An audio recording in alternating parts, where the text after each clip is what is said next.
106.5. Bien, señores, con nosotros está a las 9:41 minutos don Roberto Saladín. Es embajador dominicano ante la OEA, fue administrador del Banco de Reservas, gobernador del Banco Central, comentarista, editorialista económico del Mundo Visión y colega de nosotros. Colega de nosotros, sí. Y amigo. Amigo, sobre todo, amigo de todos los presentes. Exactamente. Gran amigo. Una hoja de servicio bastante amplia, sin embargo intachable. Nunca se ha escuchado ningún comentario despectivo ni que cuestione el accionar público ni privado de don Roberto Saladín. Así es. Gracias por esas palabras, Víctor. Te agradezco. Me suscribo plenamente. Bueno, amigos, pido en primer lugar excusas al Sol de la Mañana por haber llegado ligeramente retrasado, ya que me estaban haciendo una entrevista en Radio América de Washington, el señor Alejandro Carrasco, que es el director y presidente de esa importante emisora hispana en Washington, y el cual entrevistaba a Denis Taveras, una concejal de origen dominicano por el condado de Prince George, la cual había hecho una serie de pronunciamientos en relación con el tema precisamente del Plan Nacional de Regularización de los Extranjeros, y ahí tuvimos que hacer varias aclaraciones, asumir, como lo hemos hecho a lo largo de todos estos 18 meses, una defensa de la República Dominicana y de la política migratoria que ha seguido el presente gobierno, donde por primera vez en 50 años un gobierno dominicano ha intentado normalizar e institucionalizar el tema de la migración extranjera en la República Dominicana.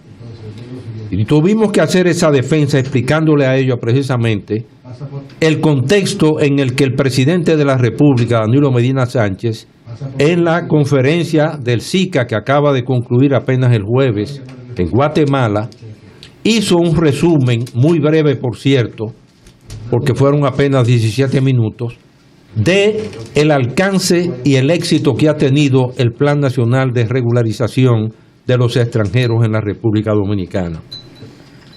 El mismo presidente Medina hizo alusión al esfuerzo que ha tenido que hacer el presidente de los Estados Unidos de América, Barack Obama, mediante una orden ejecutiva, Executive Order, en inglés, que es el equivalente al decreto. Que es equivalente a un decreto, para poder enfrentar la oposición que ha tenido del Congreso de los Estados Unidos de América, especialmente de uno de los partidos políticos de ese país, el republicano, en relación con la reforma del tema migratorio.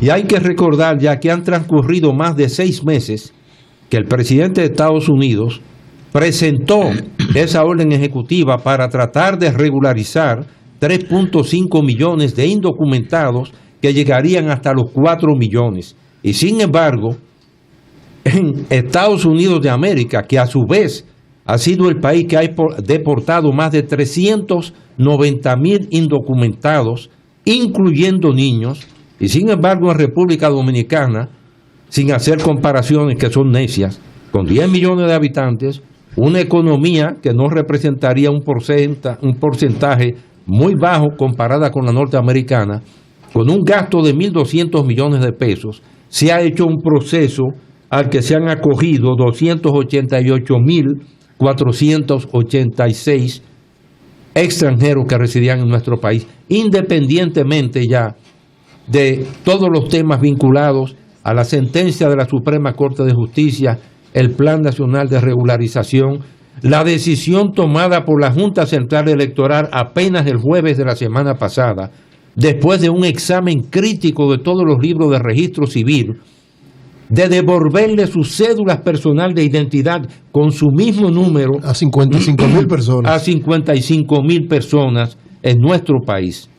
Yo creo que con esos antecedentes, y haciéndole referencia a Denis Taveras, de que República Dominicana no se merece críticas como la que ha hecho el alcalde de New York, Bill de Blasio, señores, porque es, en primer lugar, insultar a la diáspora dominicana que tanto ha contribuido al crecimiento económico de la ciudad de New York y áreas metropolitanas, donde, para dar un simple ejemplo, señores, la presencia de 404 supermercados dominicanos, capitales dominicanos, y de 10.000 bodegueros dominicanos dando servicio en áreas donde ninguna otra nacionalidad se atreve a dar esos servicios, señores. Son una demostración, como lo dije, cuando fui invitado a Albany, donde está el Senado, que es el Senado de New York.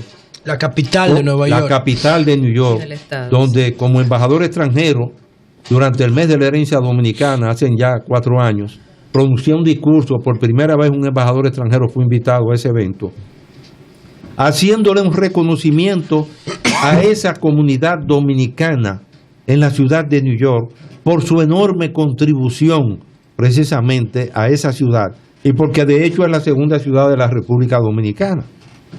Entonces, ¿cómo el alcalde de New York, Bill de Blasio, que le debe su voto en gran parte a la diáspora dominicana naturalizada, por supuesto, y donde el propio Charlie Rangel le acaba de dar un apoyo público a las autoridades dominicanas por el plan de regularización nacional, o que un alcalde en Montreal también, por hacerse el simpático entre comillas, a un país que ha sido el país más generoso con la diáspora haitiana, porque ninguno de los 14 países miembros de CARICOM ha acogido a la cantidad de ciudadanos haitianos que viven y trabajan, residen en nuestro país, y muy por el contrario, han establecido políticas restrictivas para darle acceso a los trabajadores haitianos en los 14 países de CARICOM.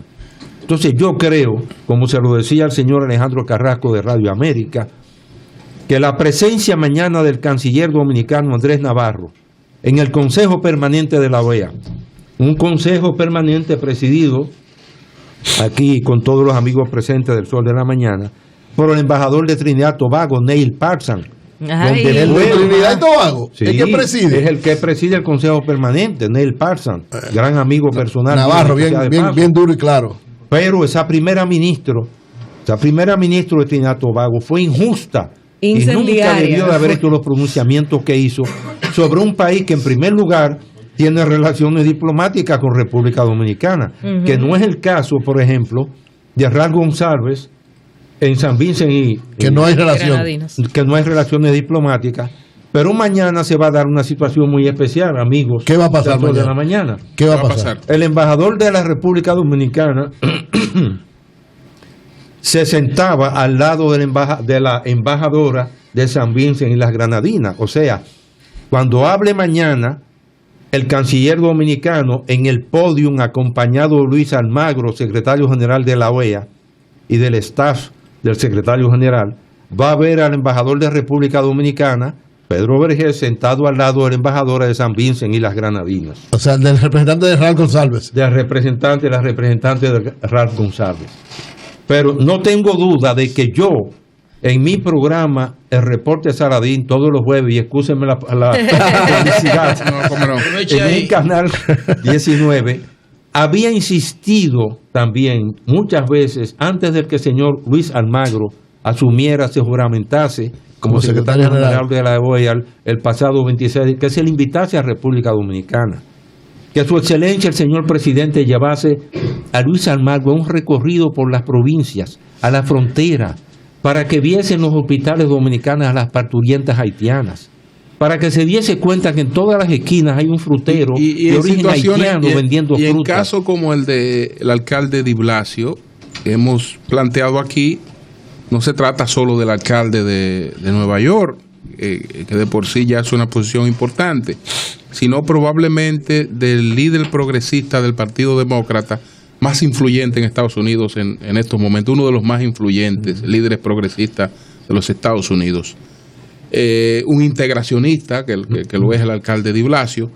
¿Qué hacer de manera particular hacia personalidades como él? ¿Solo responderle a través de los medios sus declaraciones o usted recomienda alguna otra estrategia? Mira, independientemente de responder a esas declaraciones, es más, ese discurso que pronunció el presidente Danilo Medina Sánchez en Guatemala debería haber estado publicado en espacio pagado hoy en el New York Times y en el Washington Post, traducido al inglés. Me está orientando, Balsar. Si yo hubiese sido el canciller de República Dominicana, es lo primero que hubiera hecho como respuesta.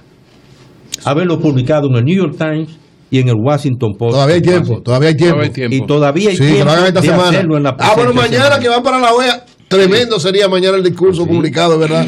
Porque Atención, definitivamente canciller Navarro, hermano y ese amigo. discurso y los documentos correspondientes emanados del Ministerio de Interior y Policía. No es como aquí que llaman a Pepín y llaman a cosas. Y Mira, mañana Bueno, pero también el miércoles. hay que hacer algo más, hay que hacer algo más para poderlo publicar. Pero eso es una parte. Pero voy a un punto muy llama a Carlos importante. Slim. Carlos Slim tiene que presentarse ahí con el plan. Voy a un punto muy importante. No, Yo he pero venido Julio. comentando que es tiempo ya de que República Dominicana tenga un plan por escrito, una carta de ruta con metas a corto, mediano y largo plazo en relación primero con el tema de la relación bilateral con Haití.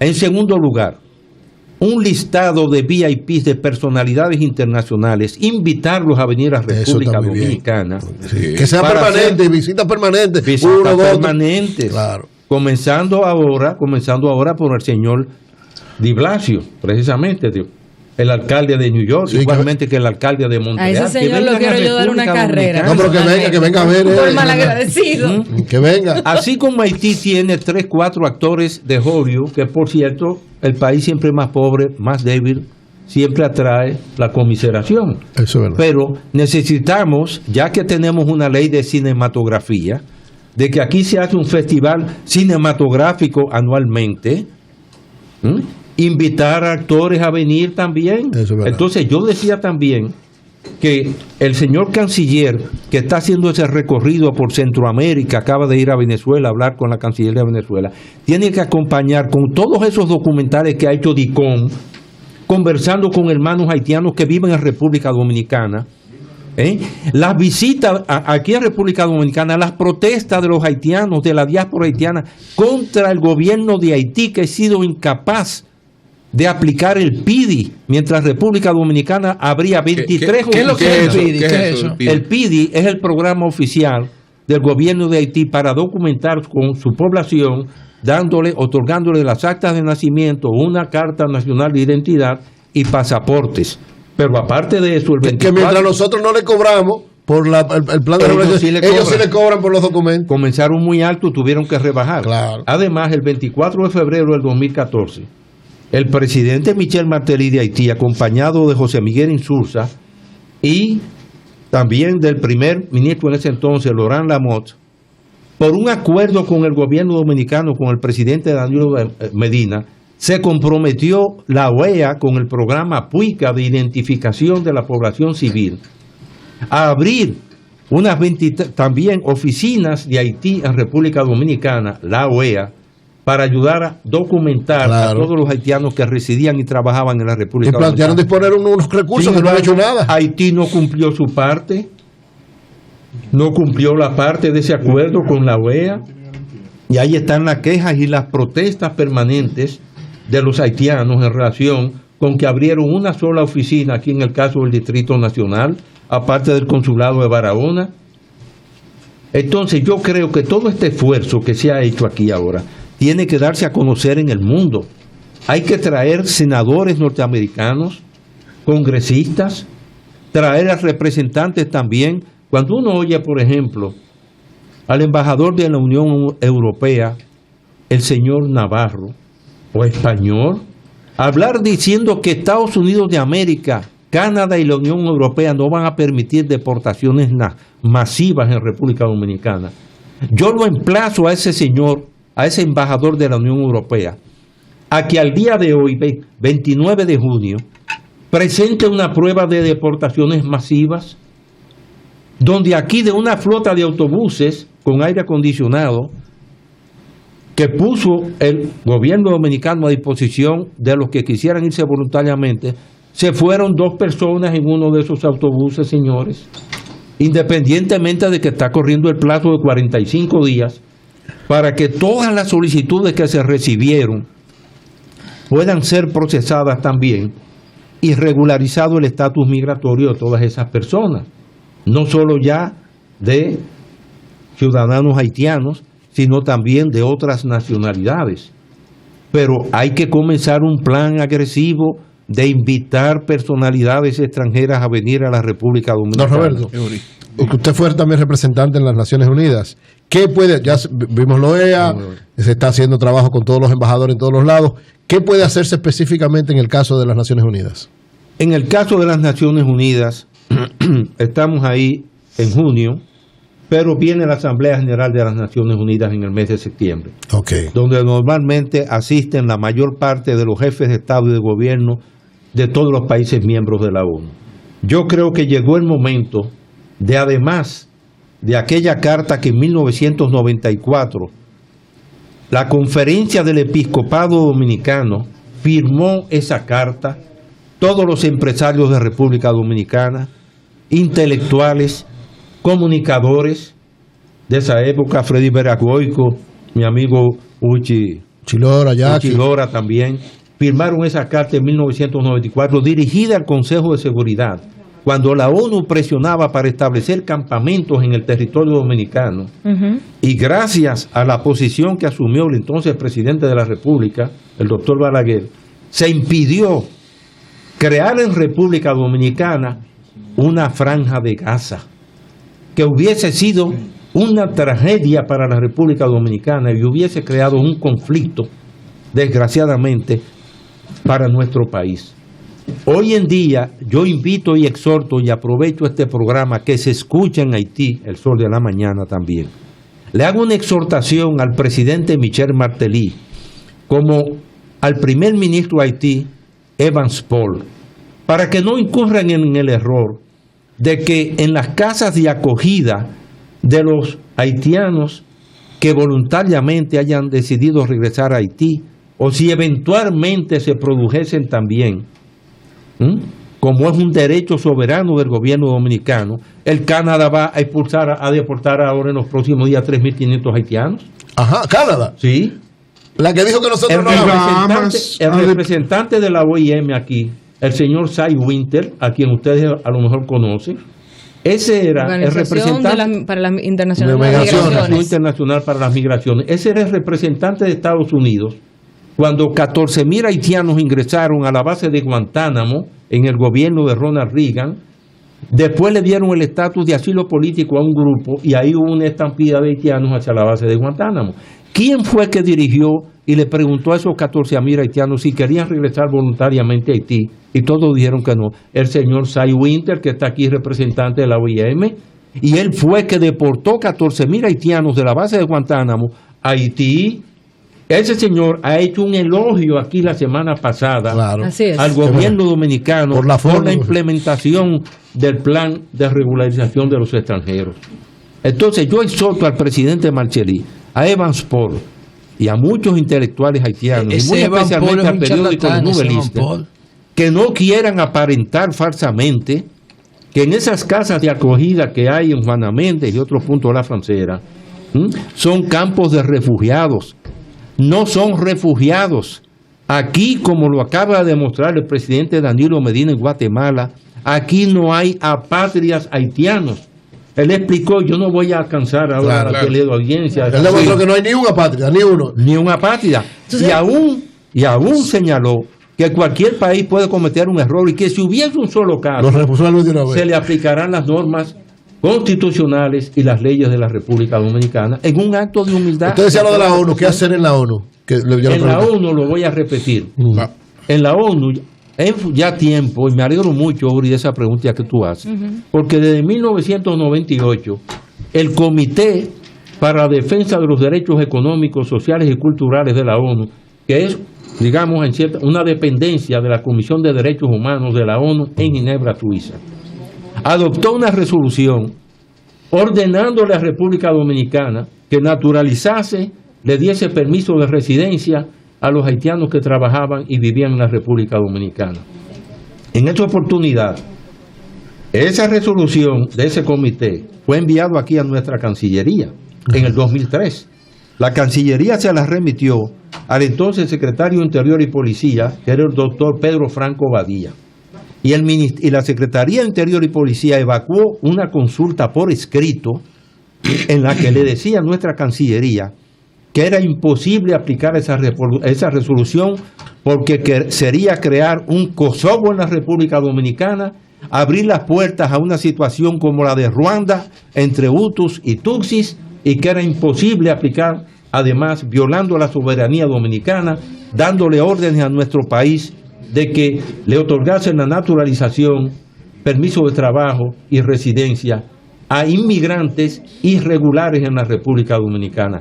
Cito este antecedente porque no es la primera vez en las visitas del señor Ban Ki-moon, y el presidente Danilo Medina en Guatemala tuvo que recordarle a él que este era un país pobre y que no se podía echar a dos países pobres a la República le vamos a pedir un Dominicana. permiso porque vamos a aprovechar que usted se encuentra con nosotros para ver lo que va a plantear ahora mismo el Centro Bono en una rueda de prensa sobre el asunto haitiano.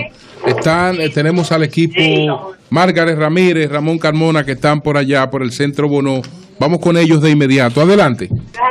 Gracias, muy buenos días. Nos encontramos en el Centro Bono, donde el movimiento Conocidos Juntos dará una rueda de prensa acerca de las afirmaciones del presidente de la Junta Central Electoral de que unos 55,000 dominicanos que le fueron suspendidas su documentación pueden pasar a recogerla por las oficialías del Distrito Nacional. Ahora pasaremos con ellos para que nos cuenten de qué se trata específicamente las declaraciones.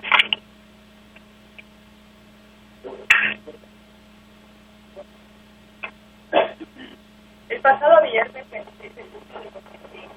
la Junta Central Electoral publicó una lista de miles de nombres de dominicanos por este organismo del Estado. Ha llamado a las personas que todo lo que puede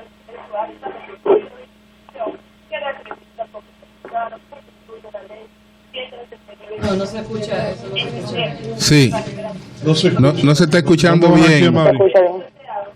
Sí. No se oye, no se está escuchando. Parece que tenemos un problema. Vamos a hablar con Margaret Helen más adelante para que ella nos haga el resumen y nos diga qué fue lo que expresó el Centro Bono con respecto a este tema, porque parece que hay un problema de audio con el micrófono de ella. Sí. Cuando tengan el audio ahí que nos informen. Entonces, sí, Yolanda. yo quería comentarles que Vance Paul decía que en Haití se está creando una situación de crisis humanitaria por las repatriaciones y por las devoluciones de los que han ingresado, han regresado a Haití de manera voluntaria. Repatriaciones masivas aquí no se han producido. Sí hay una cantidad apreciable de personas. Lo interesante, don Roberto, es que Vance Paul habla de esta supuesta crisis humanitaria y yo no recuerdo una situación en los últimos años en la que Haití no haya estado al borde de una crisis humanitaria o en una crisis humanitaria. Y entonces agarran y le pagan a Chris Brown $900 y pico de $1,000 para que vaya a actuar en Puerto Príncipe. ¿Cuándo fue eso? Ahora, este fin de semana. Chris Brown estuvo en Puerto Príncipe. Le pagan dinero para ir a actuar en Puerto Príncipe, casi $1 millón. ¿Quién lo contrató? El gobierno. ¿Cómo? Bueno, es un escándalo. Ahora vamos a ver para que entonces tenemos pendiente esta respuesta sobre lo de Vance Paul. Buenos días, Margaret, adelante, a ver. Peor es el que cobró. Sí, vamos a ver si la escuchamos mejor ahora. Sí. Vamos a ver. No, al parecer no se escucha bien y es bueno que Margaret nos resuma de qué va la posición porque están dando lectura a un... Que nos prepare un resumen, que lo vamos a colocar después de la participación de don Roberto. Entonces, la respuesta frente a lo de Vance Paul, la crisis humanitaria que plantea. Mira, Haití ha vivido en una crisis humanitaria los últimos 200 años. Es muy triste decirlo, porque los haitianos se merecen otro destino. Y la élite haitiana, esa élite haitiana que ha sido incapaz de darle salud y educación a la población haitiana, es la que debería estar sentada en el banquillo de los acusados internacionalmente. Porque un país donde esa élite, que es la que ha manejado a muchos de los gobiernos de su país, ha sido incapaz de organizar unas elecciones desde el 2011 hasta la fecha, que se van a celebrar, dicho sea de paso, entre comillas, en el mes de agosto y en el mes de octubre, las congresionales y las presidenciales, y una eventual segunda vuelta en el mes de diciembre. Entonces, un país donde esas élites no han podido darle una identidad a sus ciudadanos mediante una cédula personal de identidad, actas de nacimiento y pasaportes, donde la población vive el 57% con menos de $1 al día, señores. En América Latina no hay otro país en esa situación. Por eso yo he sugerido y planteado. Fuera del África subsahariana es difícil encontrarse un país en esa situación. Porque Haití es un enclave africano. Que República Dominicana, dignamente africano en el área del Caribe y de América, ¿no? Que República Dominicana, y ahí respondo la pregunta aquí, precisamente tuya, tiene que plantear a nivel de las Naciones Unidas que se convoque a una reunión internacional para tratar el tema de Haití y de la migración haitiana, para que mediante acuerdos migratorios ordenados, ese informe que las Naciones Unidas hicieron en 1948, cuando Haití es el primer país del mundo, que lo he dicho anteriormente, que solicitó una misión para evaluar lo que era la situación de Haití, y las conclusiones y recomendaciones de esa misión fue que había un excedente de población y que el territorio haitiano, en esa época 3 millones, no soportaba ahora esa son población. más de 11. Claro. Y nosotros con los brazos cruzados. Eso se ha repetido a partir de entonces, y ya estamos. Desde entonces los expertos de la ONU recomendaron que la salida era sacar parte de esa población hacia otros países. Allá y aquí también. Y por supuesto la solución más sencilla hacia la República Dominicana. No. Por eso yo he planteado que cuando el presidente de Venezuela decía que el que se metía con Haití se metía con Venezuela, yo le decía, bueno, señor presidente, ábrale las puertas a 2.4 millones de haitianos que se vayan para allá, porque la agricultura venezolana hoy ha desaparecido. Usted necesita producción de alimentos, el haitiano es extremadamente trabajador, y el nivel de remesas contribuiría a mejorar la condición de los haitianos que viven en su país. Pero lo mismo es válido para el Canadá, es un país desierto con la extensión territorial que tiene.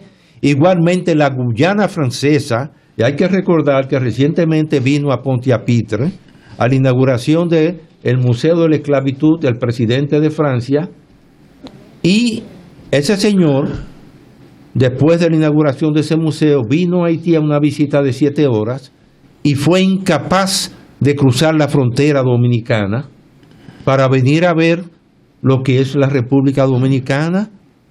Yo quisiera pensar realmente que dentro de toda esta campaña de llamar racista a la República Dominicana, de que discriminamos, de que somos xenófobos, yo quisiera pensar que todos esos extranjeros que viven en República Dominicana, nosotros deberíamos, ahora que tenemos esta cantidad de muchachos jóvenes cineastas que han hecho buenas películas, buenos documentales, entrevistar a toda la diáspora extranjera en República Dominicana y llevar eso a la mitad del mundo para que vean cómo en este país el extranjero que viene se quiere quedar en la República Dominicana, es al revés. Es al revés.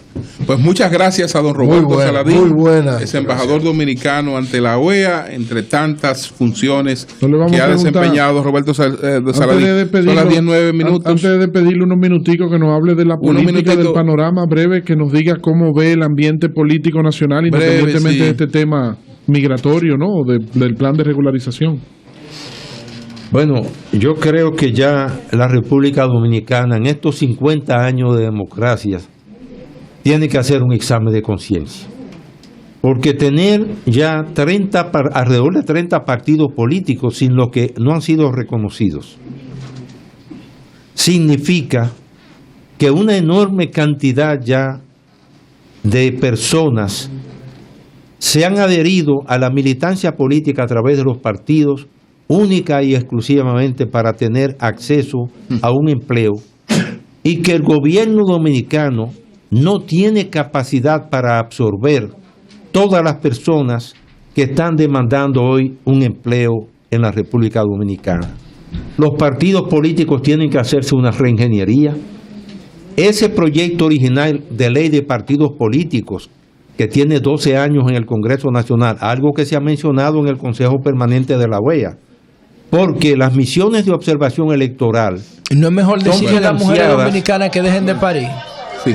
Son financiadas. ¿No es mejor decir a las mujeres dominicanas que dejen de estar pariendo sin planificación? Son las 10. Porque 11 los minutos. hombres no tienen nada que Yo- ver en eso yo pido tampoco, excusa, ¿verdad? pero esto O sea, la es muy responsabilidad de la Bueno, mujer. digo yo. Entonces tú te quejas de que la religión le tira la culpa a la mujer de todo y tú eres el primero que está señalando a las mujeres. No, yo estoy entiendo. diciendo porque las mujeres son No las que paren. entiendo, Todas no las mujeres entiendo. Roberto, No entiendo las mujeres son nada. las que Roberto, paren. los Los hombres son los que paren. No La entiendo parte nada. Los política. hombres preñan y Vamos a tienen una vamos a responsabilidad, traer- pero vamos a- por lo que vamos a- veo la vamos a mujer es la dejarla culpable para de poder todo. tratarla con usted más detenidamente, porque ya En una próxima oportunidad, sí, como tenemos tú. mucha Claro, presión. claro. Son las 10, 11 minutos. Cambio y fuera, Mauricio.